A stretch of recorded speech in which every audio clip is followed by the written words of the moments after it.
आपकी preparation strategy क्या थी? आपने कोचिंग ली थी कि नहीं ली थी, या सेल्फ स्टडी किया था? रिसोर्सेज क्या थे? तो आपने हमारा कोर्स उसी टाइम से लिया था, गेट के लिए यस मैम। स्पेसिफिकली उस यस। टाइम। तो यस गेट। तो आपको माइनिंग ज्ञान के बारे में कैसे पता चला? उस टाइम पे सीनियर्स ने बताया था या अदर सोर्सेज से पता चला?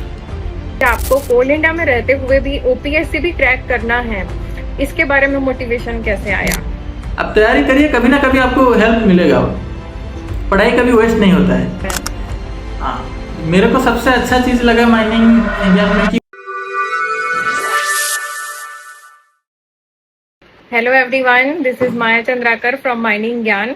आज हमारे साथ है मिस्टर शिवा प्रसाद सर, जिन्होंने ओपीएससी माइनिंग ऑफिसर एग्जाम में रैंक 4 हासिल करके हम सभी को प्राउड फील कराया है। So first of all congratulation sir for getting such a good rank. Please introduce yourself to us. Thank you ma'am. Ma'am, मेरा नाम शिव प्रसाद खुंटिया है। मैं उड़ीसा का कटक डिस्ट्रिक्ट का छोटा सा गांव पोहंगा से बिलोंग करता हूं। मेरा जो भी स्कूलिंग है, इंटरमीडिएट है, सब वही स्टेट बोर्ड से ही हुआ है। उसके बाद मैं माइनिंग इंजीनियरिंग बीटेक किया हूँ NIT राउरकेला से। 2022 का पास आउट हूँ। अभी मैं as an assistant manager Coal India में एम्प्लॉयड हूँ। Oh great sir. तो हम पहले स्टार्ट करेंगे आपके बेसिक इंट्रोडक्शन से, पहले schooling and then college life in NIT Rourkela. तो प्लीज अपने एक्सपीरियंस के बारे में बताइए, एंड साथ ही साथ आपने माइनिंग ब्रांच क्यों चूज किया कंपेयर टू अदर ब्रांचेस?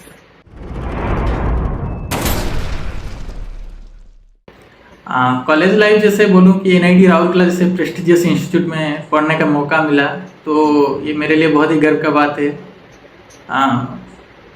काफ़ी अच्छा इंस्टीट्यूट है, अच्छे बहुत प्रोफेसर्स भी बहुत अच्छे हैं, अच्छे दोस्त भी बनाए हैं। और माइनिंग ब्रांच इसलिए चूज़ किया क्योंकि मेरा जो भी JEE मेंस में जो भी रैंक था, उस हिसाब से मेरे को जो भी ब्रांच मिल रहा था, जो भी मेटलर्जी, सेरामिक्स, जो भी ब्रांच मिल रहा था, उसमें मैं सारे ब्रांच को कंपेयर किया तो मेरे को ये मिला कि माइनिंग इंजीनियरिंग में गवर्नमेंट जॉब बहुत जल्दी मिल जाता है। तो उस हिसाब से मैं सोचा नहीं, माइनिंग इंजीनियरिंग करते हैं। तो मैं ये जरूर जानना चाहूंगी सर कि उस टाइम तो आप बीटेक में थे, तो ये इन्फॉर्मेशन आपको कैसे पता चला?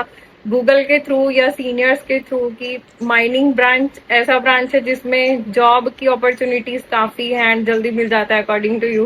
तो इसके बारे में मैं जानना चाहूंगी। जैसे जोसा का जब सीट अलॉटमेंट होता है, तब NIT राउरकेला का उसमें एक हेल्पलाइन नंबर रहता था।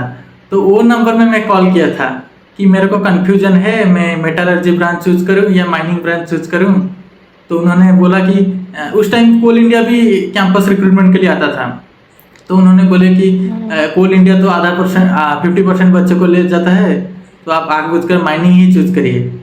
तो उसमें मेरे को कॉन्फिडेंस मिला, तो मैं माइनिंग ही उस टाइम चूज किया। ओके, तो आपका दो ऑप्शंस था, एक मेटलर्जी और एक माइनिंग, है ना? देन NIT राउरकेला से एक हेल्प मिली आपको, एंड इससे मुझे ये पता चलता है कि आज प्रेजेंट कंडीशन में आप जहां भी हैं, प्रेजेंट सिचुएशन में क्रेडिट NIT राउरकेला को भी जाता है। ये ब्रांच चूज किए आप, एंड अल्टीमेटली आज सक्सेस तो हम सभी के सामने है। तो थैंक यू सो मच ये एक्सपीरियंस शेयर करने के लिए। उसके साथ मैं पूछना चाहूंगी कि ग्रेजुएशन के बाद आपने गेट एग्जाम प्रिपेयर किया एंड देन आप कोल इंडिया में गए, राइट? तो उसके बारे में कुछ एक्सपीरियंस बताइए, गेट एग्जाम का प्रिपरेशन और वो जो स्ट्रगल फेज होता है एवरी एस्पिरेंट का, उसके बारे में प्लीज शेयर करिए।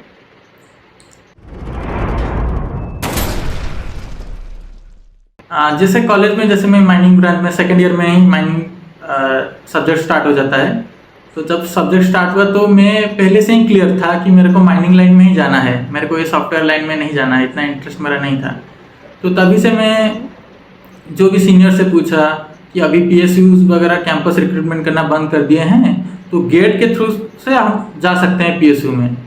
तो कॉलेज में जो भी पढ़ाया जाता था, तो मैं पूरा सिंसियरली पढ़ता था, उसको सब नोट्स बनाता था। तो मेरा एक क्लियर था कि एम था कि मुझे गेट क्रैक करना है।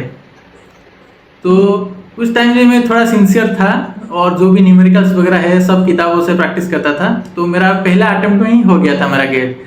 मैं 2022 का ही पास आउट हूँ, और 2022 का गेट में ही मेरा हो गया था Coal India. Okay, and congratulations for that also.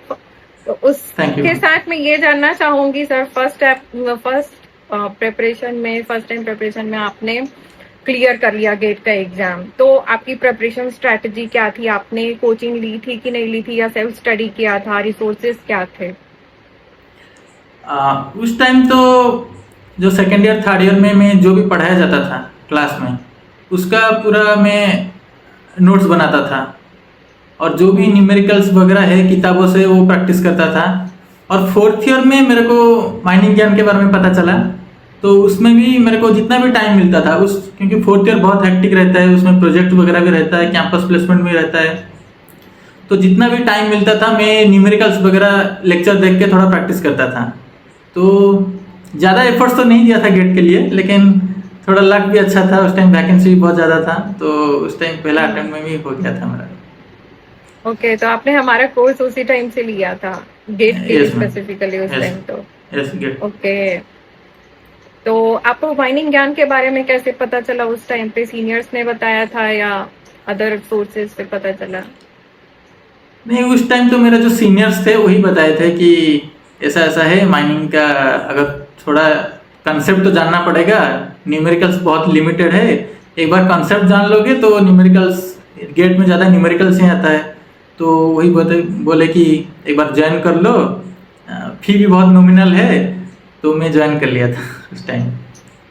Great, ये सुनकर काफी अच्छा लग रहा है कि हमारा माइनिंग ज्ञान का जो कोर्स रहा है या माइनिंग ज्ञान की प्लेटफॉर्म आपके सक्सेस में एक छोटा सा कंट्रीब्यूट करी, एक छोटा सा पार्ट रही है। So happy to listen this. आगे बढ़ते हैं इसके साथ कि इस एग्जाम के बाद आपने कोल इंडिया ज्वाइन किया एंड देन आप ओपीएससी का भी प्रिपरेशन स्टार्ट किए, तो उसके बारे में प्लीज बताइए। हाँ, जैसे मैम वो वैकेंसी आया था कि माइनिंग ऑफिसर का, वो तो रेगुलरली नहीं आता है, कभी कभी 2 3 4 साल में एक बार आता है वैकेंसी। तो जब वैकेंसी आया था मैं सोचा कि एक बार ट्राई करता हूँ इसके लिए, कि एक एक चीज़ इसके लिए मेरे को मोटिवेट किया कि होम स्टेट में मिल जाएगा, आप रिटायरमेंट तक होम स्टेट में ही रहोगे। तो कोल इंडिया में वही इस इश्यूज है कि आप ट्रांसफ़र होते रहेगा डिफरेंट स्टेट्स। तो मैंने स्टार्ट कर लिया, और इसका थोड़ा कि सिलेबस बहुत वास्ट है, आपको सिर्फ माइनिंग का नॉलेज से ही आपका सिलेक्शन नहीं हो जाएगा, उसमें जीएस जनरल स्टडीज है, current affairs, history, geography, economics, तो सब चीज़ आपको पढ़ना पड़ेगा। तो मैंने पूरा स्टार्ट कर दिया, जब पूरा एफर्ट लगाया, जो भी यूट्यूब का हेल्प लिया, जो भी मैराथन क्लासेस सब होता है इकोनॉमिक्स का, जैसे 8 9 घंटे का लेक्चर है जिसमें पूरा पूरा चैप्टर को कवर कर लेते हैं, तो ऐसे ऐसे लेक्चर सब देखना स्टार्ट कर दिया, नोट्स बनाया, और यूट्यूब से सब एमसीक्यूज जो जनरल स्टडीज़ का है उसको प्रैक्टिस किया। और माइनिंग का तो मैं लेक्चर्स का नोट्स थोड़ा बनाया था कॉलेज के टाइम पे, और बाकी जो भी सब्जेक्ट सब छूट गया था मेरा, मैं माइनिंग ज्ञान का जो डीजे देशमुख का जो थियोरी लेक्चर सब होता था, तो उसका भी लेक्चर्स देखा और उसका भी नोट्स बनाया, और जो भी एमसीक्यूज बुक है उसका भी प्रैक्टिस करके एग्जाम दिया था।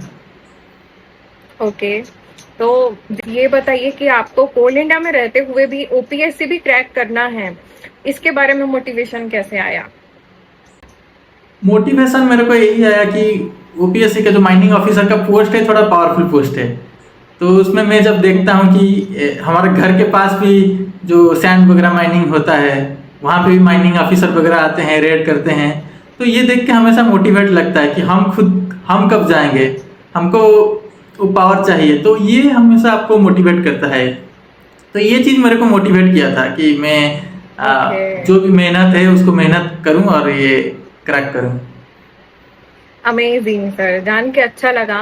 तो इसके साथ ही मैं ये भी जानना चाहूंगी कि अगर मैं एक आपसे क्वेश्चन पूछूं कि कौन सा बेटर है, क्योंकि आप कोल इंडिया में भी रहे हैं, वहां जॉब किए हैं, और अभी आज आपने ओपीएससी एमओ का एग्जाम भी क्रैक कर लिया, तो आपकी नजरों में अगर मैं पूछूंगी कि दोनों में से कौन सा बेटर है, तो आपका क्या आंसर होगा? देखिए मैम, इसका तो पर्टिकुलर कोई आंसर नहीं है, लेकिन मैं आपको एडवांटेजेस बता सकता हूँ कि देखिए, अगर आपको थोड़ा पावरफुल पोजीशन में जाना है, आपको थोड़ा पावरफुल वाला पोस्ट चाहिए, तो आप माइनिंग ऑफिसर के लिए जा सकते हैं। आपको उसमें एडवांटेज है कि आपको आप डिस्ट्रिक्ट हेडक्वार्टर में आपका पोस्टिंग रहेगा, थोड़ा पावरफुल पोस्ट है। उस वजह से कोल इंडिया देखेंगे थोड़ा रूरल एरिया में पोस्टिंग है, थोड़ा डस्टी एनवायरनमेंट भी रहेगा, लेकिन थोड़ा टेंशन कम रहेगा कोल इंडिया में। आपको माइनिंग ऑफिसर में 24 आवर्स आपको टेंशन रहेगा थोड़ा। तो आपको अगर थोड़ा पावर के लिए पावर कम्स विथ रिस्पॉन्सिबिलिटी, तो उसमें थोड़ा पावरफुल पोस्ट के लिए आप अगर चाहते हैं तो आप माइनिंग ऑफिसर के लिए जा सकते हैं। आप अगर चाहते हैं कि नहीं, कोल इंडिया का एक अच्छा चीज़ है कि आपको प्रमोशन बहुत फास्ट है। आपको E2 E3 3 साल में आप बढ़ते चले जाएंगे जल्दी ही। इतना कम एज में आप ज्वाइन किए हैं तो जल्दी भी GM बन सकते हैं। हाँ, तो सबका अपना अपना एडवांटेज है। जिसको जो पॉइंट में जो प्रायोरिटाइज करता है वो इस हिसाब से चूज करेगा। यस, तो जैसे कि आपने बताया ही कि और रेस्पॉन्सिबिलिटी हो, पावरफुल पोजीशन हो, वो चीज मुझे मोटिवेट किया। एंड अल्टीमेटली आपके कन्वीनियंस के अकॉर्डिंग मुझे लगता है कि आपके लिए ये बेटर होगा एमओ का डेजिग्नेशन। तो Yes, इसलिए आपने ये बताया, या ग्रेट। इसके साथ ही मैं ये जानना चाहूंगी कि कौन कौन सी ऐसी ड्यूटीज होती हैं माइनिंग ऑफिसर की जो कोल इंडिया से काफी डिफरेंट है। कोल इंडिया और माइनिंग ऑफिसर दोनों पूरा डिफरेंस है। और माइनिंग ऑफिसर का ड्यूटी ये है कि रेवेन्यू कलेक्शन, जो माइनिंग करते हैं, लीज वगैरह करते हैं, वो जो रॉयल्टी वगैरह जो सब देते हैं, डेड रेंट हो गया, DMF फंड हो गया, रॉयल्टी हो गया, ये सब कलेक्शन करना माइनिंग ऑफिसर का काम है। और जो भी माइनर मिनरल जहाँ चल रहा है वहाँ पे कोई इलीगल माइनिंग ना हो, जैसे रेगुलर रेड वगैरह करना, ये सब ड्यूटी रहता है माइनिंग ऑफिसर का। ओके, तो सबसे पहले मैं एग्जाम के बारे में पूछूंगी कि आप जॉब में रहते हुए भी OPSC MO का एग्जाम प्रिपेयर किए, क्रैक भी किए, तो उस टाइम पे आपको क्या डिफिकल्टीज फेस करनी पड़ी या किस तरह का स्ट्रगल रहा और आपने कैसे मैनेज किया, इसके बारे में प्लीज बताइए कि आपने स्टार्ट कैसे किया। जब मैं प्रिपरेशन किया तब मेरा पोस्टिंग अंडरग्राउंड में ही था। मैं 1 साल ट्रेनिंग करने गया था, तो अंडरग्राउंड में थोड़ा तो डिफिकल्टी रहता है। आप एक बार फेस तक जाके फिर आने में उतने ही आप मतलब पूरा टायर्ड हो जाते हैं। तो ये बहुत डिफिकल्टी था, लेकिन जो भी मैनेजमेंट मेरा था उन लोग का बहुत सपोर्ट रहा। वो लोग खुद बोलते हैं कि तुम पढ़ाई करो। तो जब भी मेरे को फ्री टाइम मिलता था मैं पढ़ाई करता था, और मैं एग्जाम से 15-20 दिन पहले ही पूरा लीव ले लिया था। तो ये भी मैनेजमेंट का ही सपोर्ट वजह से रहा, नहीं तो लीव भी नहीं मिलता है इतना जल्दी, इतना बड़ा लीव। तो मैं लीव लेके वो तैयारी किया था। आप प्लीज बताइए कि आपकी क्या स्ट्रेटजी थी, किस तरह से आप टेक्निकल और नॉन टेक्निकल पार्ट्स को हैंडल किए। जैसे मैं प्रीवियस ईयर का सब पेपर देखा कि कैसा एग्जाम क्वेश्चंस आता है, तो मोस्टली मैं पाया कि थियोरिटिकल क्वेश्चंस आता है। तो मैं क्या किया ना, जो DJ देशमुख का है, हर चैप्टर वाइज सब पढ़ते गया और नोट्स बनाते गया। और जो भी MCQs का बुक है उसमें जो NCDE GK प्रधान जैसा बुक है उसमें सब प्रैक्टिस करता गया। जो भी सब्जेक्ट डाउट था वो था, तो मैं माइनिंग ज्ञान का वो चैनल जो भी सब्जेक्ट है उसको देख लेता था। और मेरे लिए डिफ़िकल्टी था कि मैं जो फर्स्ट पेपर है, पेपर 1 जो जनरल स्टडीज़ का है, क्योंकि उसमें मेरा कोई इतना आइडिया नहीं था कि इतना सारा हिस्ट्री है, ज्योग्राफी है, इकोनॉमिक्स है, करंट अफेयर्स है, साइंस है, तो सबको कवर करना है। तो मैं सोचा कि ऐसे एक चैप्टर तो कवर नहीं कर पाऊंगा। जो भी मैराथन क्लासेस है 8-9 घंटे में पूरा सब्जेक्ट कवर हो जाएगा। तो ऐसे हर सब्जेक्ट का ऐसे देखता था, और जो भी MCQs है वही यूट्यूब में ही सर्च करता था, टॉपिक वाइज MCQs। तो इसी को मैं प्रैक्टिस करके मैं गया था। ओके, इसके साथ मैं पूछना चाहूंगी कि इंटरव्यू में भी आपको अपीयर होना पड़ा ऑब्वियसली, क्योंकि वो लास्ट स्टेज होता है। तो आपका इंटरव्यू का पैनल कैसा था और आपका इंटरव्यू का एक्सपीरियंस कैसा था। इंटरव्यू तो मेरा बहुत अच्छा गया था एक्चुअली। इंटरव्यू पैनल में 4 मेंबर थे, एक OPSC के मेंबर थे और 2 सब्जेक्ट एक्सपर्ट थे और एक शायद साइकेट्रिस्ट थे। तो मैं पहले इंटर हुआ तो उन्होंने मेरे को पूछा कि बहुत ही फ्रेंडली था इंटरव्यू। तो उन्होंने मेरे को पूछा कि तुम पहले बताओ कि माइनिंग ऑफिसर का तो ड्यूटी करोगे, तुम खुद के लिए क्या करोगे, मेरे को पहले पूछे। फिर उसके बाद सब पूछे तुमको नहीं लगता कि वर्तमान का जो टाइम फ्लो है और ऑनेस्टी है दोनों ऑपोजिट डायरेक्शन में जा रहा है, तुम कैसे अपने आप को मेंटेन करोगे। फिर पूछे कि तुम्हारे दोस्त लोग सब 10 साल बाद देखोगे सब भुवनेश्वर में फ्लैट खरीद रहे होंगे, तुम इसमें कुछ नहीं कर पाओगे, गवर्नमेंट स्कूल में तुम्हारा बच्चा पढ़ेगा, तुम अपने वाइफ को क्या जवाब दोगे। ऐसे जनरल एचआर टाइप का क्वेश्चन ऐसे सब पहले पूछे। उसके बाद सब सब्जेक्ट एक्सपर्ट जो थे उन्होंने यही सब पूछे, माइनिंग लीज कितना ड्यूरेशन के लिए दिया जाता है, कौन सा लेवल ऑफ एक्सप्लोरेशन होना चाहिए, यूएनएफसी क्लासिफिकेशन क्या है, area of extraction, line of extraction क्या है, स्लोप स्टेबिलिटी क्या है, कितने टाइप का स्लोप फेल्यूर है, ऐसे सब। जैसे मेरा फर्स्ट था इंटरव्यू, तो मेरे को बहुत क्वेश्चन पूछे, नियरली 30-35 क्वेश्चन पूछे मेरे को। ओके। ओवरऑल मैं जब इंटरव्यू दे के आया तो मैं खुश था कि ना, मैं जैसा चाहता था वैसा ही इंटरव्यू हुआ। उन्होंने जो भी पैनल मेंबर थे वो लास्ट में मेरे को बोले कि वेरी गुड, तो मुझे थोड़ा अच्छा लगा कि मैं जैसा चाहता था वैसे ही इंटरव्यू गया है। अमेजिंग। ये सुन के काफी अच्छा लग रहा है कि ओवरऑल आपने अच्छे से मैनेज किया। बट कभी ऐसा होता है सर, मैं कुछ स्टूडेंट से इंटरेक्ट करती हूँ जो कोई गवर्नमेंट जॉब में होते हैं या प्राइवेट जॉब्स में होते हैं, एंड साथ ही साथ वो चाहे गेट एग्जाम और अदर एग्जाम्स का प्रिपरेशन करते हैं, बट काफी सारे स्टूडेंट का कंप्लेंट रहता है कि मैम हम टाइम मैनेज नहीं कर पाते हैं, जॉब में 8 आवर्स का जॉब रहता है, ऐसा हेक्टिक शेड्यूल होता है कि हम मैनेज नहीं कर पाते हैं, या कोई डिमोटिवेटेड रहता है। सो कई सारी चीजें चलती हैं, बट आप भी जॉब में रहते रहते काफी अच्छे से हैंडल किए, एंड आप 2022 में पास भी किए, एंड देन आपका ग्रोइंग ही ग्राफ जा रहा है अगर देखा जाए सक्सेस का। तो आप प्लीज ये बताइए ऐसे एस्पिरेंट्स के लिए जो मैनेज नहीं कर पाते हैं, सोच के डिमोटिवेट फील करते हैं। मैं तो यही बोलूँगा कि पहले अपने आप को मोटिवेट करिए कि मेरे को वहाँ जाना है। वो आप इमेजिन करिए कि मैं अगर वहाँ चला जाऊँगा तो मतलब क्या लाइफ रहेगा मेरा। वो आप पहले अपने आप में अंदर में अपने आप को मोटिवेट करिए। देखिए वो तो 8 घंटे के बाद ड्यूटी करके पढ़ाई करना मुश्किल है, लेकिन आप अभी मुश्किल करेंगे तभी 5 साल बाद आपको रिजल्ट मिलेगा। जो भी आपको जो चाहते हैं वो बन सकते हैं। अगर अभी आप ये सोच के बैठ जाएंगे कि नहीं अभी तो ड्यूटी हो रहा है, जो भी मुश्किल है, लेकिन मैं पढ़ाई नहीं कर पाऊंगा, अभी नहीं हो पा रहा है। जैसे माइनिंग का सब्जेक्ट इतना भी भास्ट नहीं है, बहुत ही लिमिटेड है, और जो भी न्यूमेरिकल्स है बहुत ही लिमिटेड न्यूमेरिकल्स है। तो आप अपने आप को वही मोटिवेट करिए कि एक दिन हो जाएगा, मेरा भी पीएसयू में हो जाएगा, नहीं तो मेरा भी माइनिंग ऑफिसर में हो जाएगा, नहीं मेरा भी कहीं पे पीएसयू में किसी भी पोस्ट में मेरा हो जाएगा। ये विश्वास रखिए और मेहनत करिए, कभी ना कभी जरूर होगा। यस।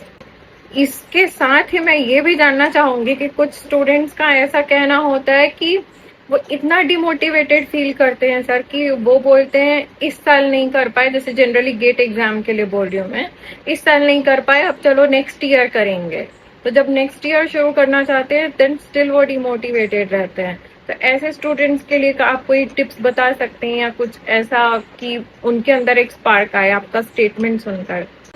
देखिए जिन बच्चों को ड्यूटी कर रहे हैं, जिन बच्चों को टाइम नहीं मिल पा रहा है, तो मेरे लिए मैं उनको यही एडवाइस दूंगा कि अगर आप हर सब्जेक्ट को कवर नहीं कर पा रहे हैं, जो इम्पोर्टेंट सब्जेक्ट है वो पहले कवर करिए। जो मार्क्स स्कोरिंग सब्जेक्ट है, जिसमें से आपको लगता है जो सब्जेक्ट में 10 मार्क आ रहा है, 12 मार्क आ रहा है, तो वो सब्जेक्ट को, ऐसा नहीं गेट एग्जाम दे रहे हैं तो हर सब्जेक्ट को आपको कवर करके जाना है। आप देखिए एप्टीट्यूड में 15 मार्क, एप्टीट्यूड मैथ मिला के 15 मार्क आ रहा है, तो आप उसमें इजीली कर सकते हैं। और जो भी इंपॉर्टेंट सब्जेक्ट है, रॉक मैकेनिक्स है, ये सिस्टम इंजीनियरिंग है, आप उसको कवर करिए। जो सब्जेक्ट से 2 मार्क 3 मार्क आ रहे हैं आप उसको छोड़ दीजिए। अगर टाइम मिलता है तो आप उसको कवर करिएगा। तो मेरा यही एडवाइस रहेगा, अगर आप टाइम मैनेज नहीं कर पा रहे हैं, जो मार्क्स स्कोरिंग सब्जेक्ट है उसको पहले फोकस करिए। बात करते हैं ओपीएससी एमओ एग्जाम की, तो उसमें टेक्निकल पार्ट के साथ साथ नॉन टेक्निकल और जनरल स्टडीज का पार्ट भी अच्छा खासा होता है। How to handle the GS part? GS part का मैं यही बोलूंगा कि देखिए आपको पूरा डेप्थ में जाने का जरूरत नहीं है। जैसे आपको इकोनॉमिस्ट नहीं बनना है, आपको कि आपको पूरा हिस्ट्री में जाके पूरा A to Z नहीं पढ़ना है। जैसे मैं किया था कि ओवरऑल 8-9 घंटे में कोई इकोनॉमिक्स का मतलब पूरा आप इन डेप्थ में नहीं जा सकते, लेकिन ओवरऑल आपको नॉलेज रहेगा। जो भी इंपॉर्टेंट चीज है, जो एग्जाम ओरिएंटेड चीज है, आपको इस टाइम में आइडेंटिफाई करना है कि आपको क्या पढ़ना है, क्या छोड़ना है। क्या छोड़ना है आपको पता होना चाहिए। आप अगर हर चीज को पढ़ने लग जाओगे तो आप टाइम मैनेजमेंट नहीं कर पाओगे। तो आप बेसिक नॉलेज रख के जाइए। बेसिक नॉलेज आप हर सब्जेक्ट का, जो भी सब्जेक्ट है सिलेबस में, हर सब्जेक्ट का बेसिक नॉलेज, सुपरफिशियल नॉलेज जो भी है आप रख के जाइए। ऐसा नहीं कि पूरा सब्जेक्ट छोड़ के चले जाएंगे, मेरा अभी टाइम नहीं है, अब नहीं हो पाएगा। ये हिस्ट्री में छोड़ के चला जाता हूँ। नहीं, आप ऐसा नहीं, आप हिस्ट्री का बेसिक सब्जेक्ट बेसिक पढ़ के जाइए। क्या पता जो भी पढ़े उसमें क्वेश्चन आ जाएगा। इन डेप्थ में आया तो किसी को नहीं आएगा। तो वही चीज़ है, आप उसी में फोकस करिए। यस।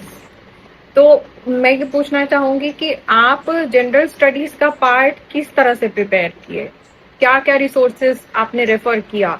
हाँ, जनरल स्टडीज़ का जैसे मैं जो भी हिस्ट्री, ज्योग्राफी, इकोनॉमिक्स ये सब था, मैं पूरा यूट्यूब का हेल्प नहीं लिया। यूट्यूब में जो भी मैराथन क्लासेस वगैरह चलता था, 8-10 घंटे में पूरा सिलेबस कवर करेगा, वैसे पूरा मैं वैसे ही उसको पढ़ा। जो करंट अफेयर्स थे उसमें मैं जो मंथली करंट अफेयर्स आता पूरा जनवरी का, एक वीडियो लेक्चर में पूरा जनवरी का आता था, तो वैसे पूरा 1 साल का मैं पढ़ के गया था। और जो भी एमसीक्यूज है वही यूट्यूब से ही मैं पढ़ के गया था, तो वैसे ही प्रिपेयर किया था मैं। ओके।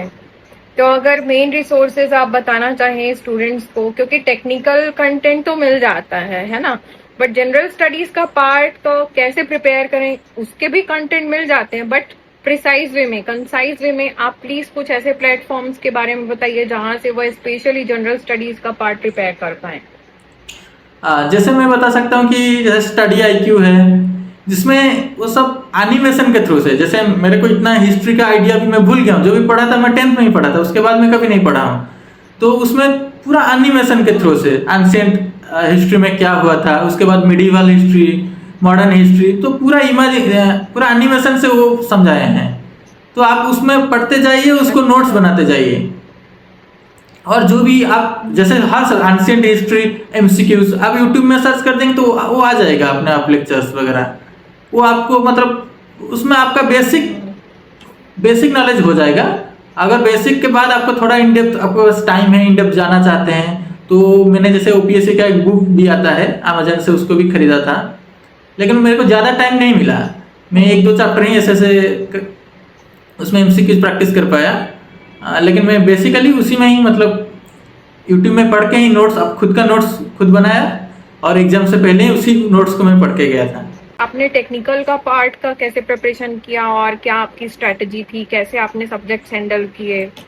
टेक्निकल में मैं जैसे पहले बताया था कि मैं कॉलेज में बहुत सारा सब्जेक्ट का नोट्स बनाया था, और जैसे थ्योरी के में जैसे प्रीवियस ईयर का पेपर देखा, मुझे लगा कि मैक्सिमम क्वेश्चन थ्योरी आ रहा है और इन डेप्थ में आ रहा है, पूरा चैप्टर वाइज, मतलब पूरा हर लाइन से क्वेश्चन आ रहा है। तो मैं क्या किया ना, जो डीजे देशमुख का हर चैप्टर वाइज माइनिंग ज्ञान में लेक्चर होता है, तो उसमें मैं हर चैप्टर वाइज उसको पढ़ा और खुद नोट्स बनाया, और नोट्स में खुद अंडरलाइन किया। और जो भी एमसीक्यूज वगैरह बुक्स है उसमें मैं प्रैक्टिस किया, तो वही मेरा स्ट्रैटेजी था। लेकिन ये हुआ कि मैं थ्योरी ज़्यादा प्रैक्टिस करके गया था, एग्जाम में ज़्यादा न्यूमेरिकल आया। उसमें क्या मेरे को बेनिफिट हुआ कि मैं जो गेट एग्जाम के लिए जो प्रिपरेशन किया था, गेट में ज़्यादा न्यूमेरिकल नहीं आता है, तो वो मेरे को हेल्प किया। तो इससे मेरे को एक चीज़ सीखने को मिला कि आप अगर प्रिपरेशन करते हैं तो कभी ना कभी आपको बेनिफिट ज़रूर मिलेगा। आप शायद कोल इंडिया के लिए प्रिपरेशन कर रहे हैं, लेकिन उस दूसरा टाइम में कहीं दूसरा एग्जाम के लिए आपको वो बेनिफिट मिलेगा। आप इसलिए हमेशा तैयारी कीजिए, ऐसा नहीं कि बैठिए घर बैठिए, आप तैयारी करिए, कभी ना कभी आपको हेल्प मिलेगा। पढ़ाई कभी वेस्ट नहीं होता है। तो इसके बाद मैं जानना चाहूंगी सर कि जैसे कि आपने बताया 2022 में आप पास आउट थे और आप गेट प्रिपरेशन के लिए माइनिंग ज्ञान का सब्सक्रिप्शन लेके रखे थे, एंड उस ईयर से लेके अभी तक आपने माइनिंग ज्ञान का सब्सक्रिप्शन लेके रखा है फॉर डिफरेंट कोर्सेज। तो इसके बारे में प्लीज बताइए कि ऑल्दो आप सेलेक्ट हो चुके थे CIL में, बट स्टिल आपने सब्सक्रिप्शन लिया था, तो उसकी क्या खास वजह थी? वो था कि मेरा मतलब वो 2022 से मेरा कंटिन्यूस में सिलेक्शन होने के बाद भी मेरे पास था वो सब्सक्रिप्शन, में हर बार लेता था हर साल, तो उसे इसलिए क्वेश्चन दे दिए थे कि क्यों। Okay great. तो अगर मैं आपसे पूछती हूँ कि आप एक एग्जाम नहीं 2 एग्जाम क्रैक कर लिए और ये इस मुकाम पे हैं, सक्सेस पाए हैं, तो मैं ये जानना चाहूंगी कि आपकी मेहनत के अलावा, आपके मोटिवेशन के अलावा और भी लोग होंगे आपकी लाइफ में जो जिनको आप क्रेडिट देना चाहोगे अपने सक्सेस के लिए, तो ऐसे कौन से लोग हैं प्लीज बताइए? आपके माता पिता, आपके फ्रेंड्स, और भी कोई? जैसे मेरा फैमिली जो है, फादर मदर, मेरा सिस्टर, सबका सपोर्ट रहा। जैसे कॉलेज में मैं बहुत डिप्रेस रहता था कि मेरा प्लेसमेंट नहीं हो रहा है, बाकी सब लोग का हो जा रहा है, अभी तक मेरा नहीं हुआ है प्लेसमेंट। तो वो लोग बहुत मोटिवेट करते थे, अरे नहीं हो जाएगा तुम्हारा। तो उन लोग का बहुत सपोर्ट रहा, आज जो भी पोजीशन में हूँ उन लोग का सपोर्ट रहा। यहाँ पे भी जो कोल इंडिया का मैनेजमेंट है उन लोग का भी बहुत सपोर्ट रहा, बहुत ही हेल्पिंग नेचर है सब सीनियर्स। तो सब लोग का मेहनत, सब लोग का सपोर्ट रहा, तभी इस मुकाम तक मैं पहुँच पाया। तो काफी खुशी हुई जानकर। तो मैं आखिर में फिर से बहुत बहुत बधाइयां देना चाहूंगी आपको, आपकी फैमिली को और आपके फ्रेंड्स को। आज उन सब की वजह से आप इस पोजीशन में हैं, माइनिंग ऑफिसर पोजीशन में हैं। पास्ट में आपने CIL का भी एग्जाम या क्रैक किया था, गेट एग्जाम क्रैक किया था, पोस्टिंग ली थी आपने। तो काफी स्टेलर रिकॉर्ड रहा है आपके करियर का देखा जाए तो। थैंक यू सो मच आज हमसे जुड़े रहने के लिए। एंड हमेशा मैं होप करूंगी कि आप हमेशा माइनिंग ज्ञान से जुड़े रहिएगा। और इसके साथ ही साथ मैं एक लास्ट चीज आपसे पूछना चाहूंगी कि फ्यूचर गेट एस्पिरेंट्स और फ्यूचर PSC एस्पिरेंट्स के लिए आप कुछ अपना वैल्यूएबल टिप्स दे सकते हैं तो प्लीज शेयर करिए।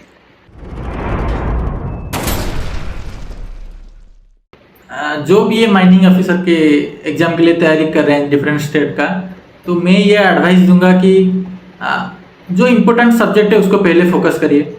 जैसे ये एग्ज़ाम के लिए माइन जियोलॉजी हो गया, माइन सर्वेइंग हो गया, इससे बहुत क्वेश्चंस आता है। तो आप उसको अच्छे से प्रैक्टिस कीजिए। ये सब्जेक्ट को कैलकुलेटर नहीं है तो जब भी आप न्यूमेरिकल्स वगैरह प्रैक्टिस करते हैं तो खुद से सॉल्व करिए। ऐसा नहीं कि अभी कैलकुलेटर यूज़ कर लेंगे। अब ये अगर आप खुद से सॉल्व करेंगे तो उस टाइम में एग्जाम में आप जल्दी सॉल्व कर पाएंगे। अभी कैलकुलेटर यूज़ करेंगे तो तब नहीं कर पाएंगे, बहुत टाइम लगेगा आपको। तो ये बोलूँगा कि अपने ऊपर विश्वास रखिए। ऐसा मेरे को भी पता नहीं था मेरा कभी होगा। मैं भी एक एवरेज स्टूडेंट हूँ, मेरा भी पहले अटेम्प्ट में गेट हो गया, पहले अटेम्प्ट में ही माइनिंग ऑफिसर हो गया। तो ऐसा नहीं है, मैं बहुत ही एवरेज स्टूडेंट हूँ। तो अपने आप पर बिलीव रखिए कि हो जाएगा एक दिन। तो यही बोलूँगा। और इंटरव्यू के लिए यही टिप्स है कि जो IBM का रूल्स वगैरह है, माइनिंग ऑफिसर का अगर इंटरव्यू आप दे रहे हैं, जो IBM का रूल्स वगैरह है, जैसे MMDR एक्ट हो गया, MCDR, MCR, evidence rule, option rule, ये सब आप थोड़ा पढ़ के जाइए।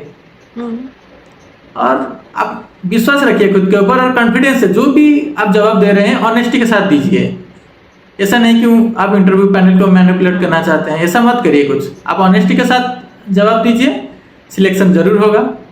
और गेट एस्पिरेंट को यही बोलूँगा कि आप देखिए, गेट का एग्जाम तो बहुत ज़्यादा न्यूमेरिकल का वेटेज बहुत ज़्यादा है, तो आप न्यूमेरिकल का खुद प्रैक्टिस करिए। आप माइनिंग ज्ञान का चाहे तो आप ले सकते हैं, जैसे मैं पर्सनल बोलूँगा तो मैं खुद लिया था, तो आप चाहें तो ले सकते हैं। और न्यूमेरिकल का पूरा प्रैक्टिस कीजिए। आप आइडेंटिफाई करिए कि कौन सा सब्जेक्ट का ज़्यादा वेटेज आ रहा है, तो उस सब्जेक्ट को पहले आप आइडेंटिफाई करिए और उसको अच्छे से पढ़िए। यही मेरा फाइनल एडवाइस है। Thank you so much sir, ये टिप्स देने के लिए फ्यूचर एस्पिरेंट्स के लिए काफी यूजफुल रहेगा। इसके साथ मैं ये जानना चाहूंगी कि जैसे कि आपने बताया 2022 से लेके आप अभी तक सब्सक्रिप्शन लेके रखे थे, तो आप काफी फेमिलियर है माइनिंग ज्ञान की इस फैमिली मेंबर्स से, इस प्लेटफॉर्म के कंटेंट से।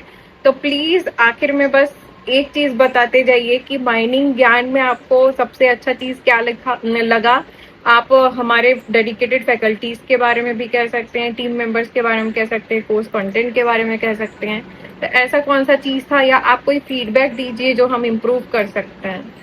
हाँ, मेरे को सबसे अच्छा चीज़ लगा माइनिंग ज्ञान में कि वो कंसाइज वे में सब चीज़ है। जैसे मैं पहले बताया कि गेट एग्जाम में आपको ज़्यादा न्यूमेरिकल आ रहा है, तो आप ज़्यादा अगर थ्योरी ही पढ़ाएंगे तो कुछ फायदा नहीं है। आपको माइनिंग का भी नॉलेज से ज़्यादा आपको ज़रूरत है कि एग्जाम क्रैक करना है। तो ये मेरे को अच्छा लगा कि जो भी एग्जाम ओरिएंटेड है, हर चीज़ का पूरा कंसाइज वे में है। तो एक बच्चा चाहे तो 2 महीने में पूरा सिलेबस कवर करना चाहे तो 2 महीने में पूरा कर सकता है एक्चुअली। तो वो चीज़ मेरे को बहुत अच्छा लगा कि मैं एग्जाम के मतलब ड्यूटी के बाद भी अगर कोई चाहे पढ़ सकता है और 2-3 महीने में आराम से पूरा सिलेबस कवर कर सकते हैं। वो चीज़ माइनिंग ज्ञान का मेरे को बहुत अच्छा लगा।